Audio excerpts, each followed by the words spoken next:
स्वागत है आपका अपने YouTube channel study with Kapil sir पे। स्टूडेंट्स, आज हम भारतीय संविधान और राज्य व्यवस्था के कुछ महत्वपूर्ण प्रश्नों को हल करेंगे।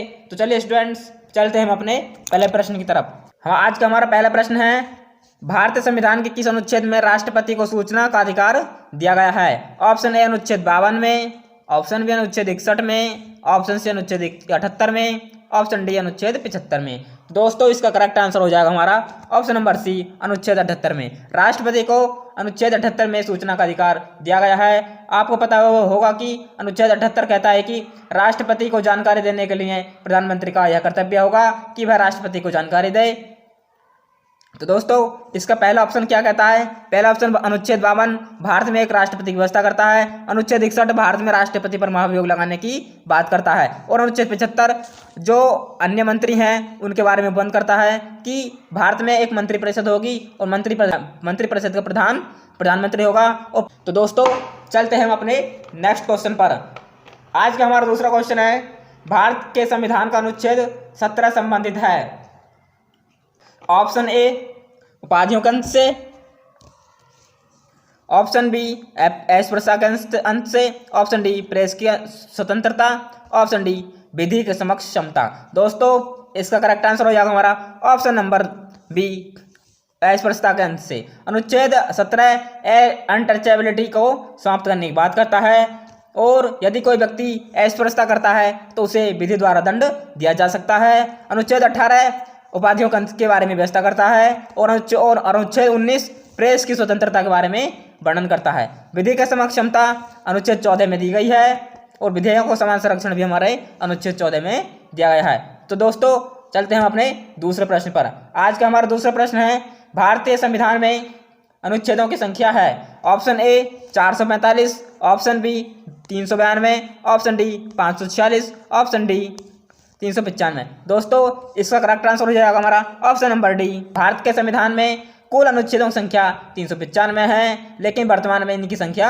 बढ़ चुकी है। बढ़कर यह संख्या लगभग 470 के आसपास हो गई है। आपको पता होगा कि मूल संविधान में 395 अनुच्छेद, 22 भाग और 8 अनुसूचियां थीं, लेकिन वर्तमान में यह 470 अनुच्छेद और 25 भाग और 12 अनुसूचियां हो गई हैं। तो दोस्तों, चलते हैं अपने दूसरे प्रश्न पर। आज का हमारा दूसरा प्रश्न है, संविधान निर्मात्री परिषद के वैधानिक परामर्शदाता थे। Option A doctor Bhimrao Ambedkar, option B doctor Rajendra Prasad, option C BN Rao, option D Sardar Vallabh Bhai Patel. दोस्तों, इसका करेक्ट आंसर हो जाएगा हमारा option number A, doctor Bhimrao Ambedkar. Doctor Bhimrao Ambedkar वैधानिक परामर्शदाता सभा के अध्यक्ष थे।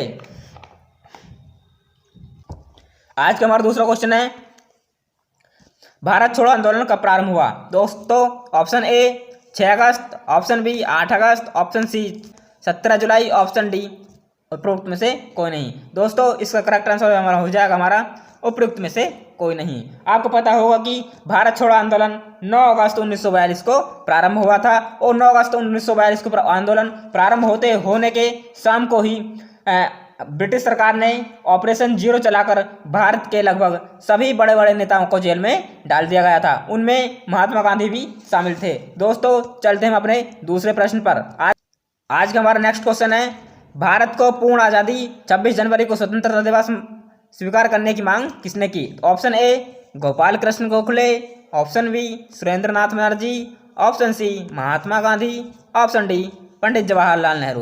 दोस्तों, इसका करेक्ट आंसर हो जाएगा हमारा option number D, Pandit Jawaharlal Nehru. Pandit Jawaharlal Nehru ने 1929 में लाहौर अधिवेशन में एक संकल्प पत्र तैयार किया और इस संकल्प पत्र पर को 26 जनवरी 1930 को हमने प्रथम स्वाधीनता दिवस मनाया और तभी से लेकर हम आज तक अपना स्वाधीनता दिवस 26 जनवरी को मनाते हैं। क्योंकि इस दिन स्वाधीनता दिवस मनाने का एक कारण और भी है, क्योंकि आपको पता होगा कि 26 जनवरी 1950 से पहले भारत का शासन एक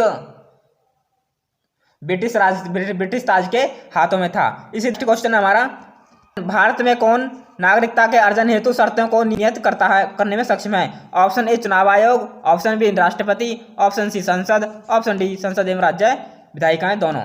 दोस्तों इसका करेक्ट आंसर हो जाएगा हमारा ऑप्शन नंबर सी संसद। संसद अनुच्छेद 11 के तहत संसद द्वारा नागरिकता के अधिकार का विधि द्वारा विनियमन किया जा सकता है। संसद नागरिकता के अर्जन से संबंधित विधि बना सकती है, यह हमारा अनुच्छेद 11 कहता है। दोस्तों चलते हैं नेक्स्ट क्वेश्चन पर। आज का हमारा नेक्स्ट क्वेश्चन है, भारतीय संविधान सभा में कुल कितनी महिलाएं थी?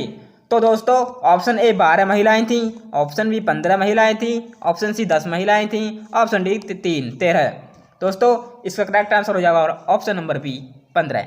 भारतीय संविधान सभा में 15 महिलाएं थी, जिनके नाम हैं विजय लक्ष्मी पंडित, दूसरी हैं राजकुमारी अमृत कौर, तीसरी सरोजिनी नायडू, चौथी सुचेता कृपलानी, पांचवी पूर्णिमा बनर्जी, छठी लीला राय जी दुर्गाबाई, हंसा मेहता, कमला चौधरी, रेणुका मालती चौधरी, दक्ष रानी, बेलुयदन बेगम, एजाज रसूत, एनी मास्कोनी और अम्मू स्वामीनाथन। ये भारतीय संविधान सभा में महिलाएं थीं। भारतीय संविधान सभा में 15 महिलाएं थीं।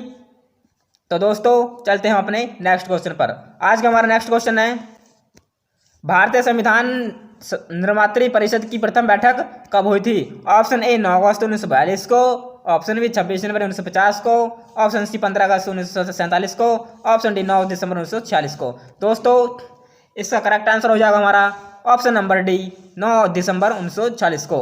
9 दिसंबर 1940 को भारतीय संविधान सभा की पहली बैठक हुई थी और इसी दिन हमने डॉक्टर सच्चिदानंद सिन्हा को अस्थायी अध्यक्ष के रूप में चुना था। आपको मैं यहाँ पर यही बता दूं कि हमने 13 दिसंबर 1940 को डॉक्टर राजेंद्र प्रसाद को सभा का स्थायी अध्यक्ष भी चुना था और 9 दिसंबर को डॉक्टर सच्चिदानंद सिन्हा को अस्थायी अध्यक्ष के रूप में चुना था।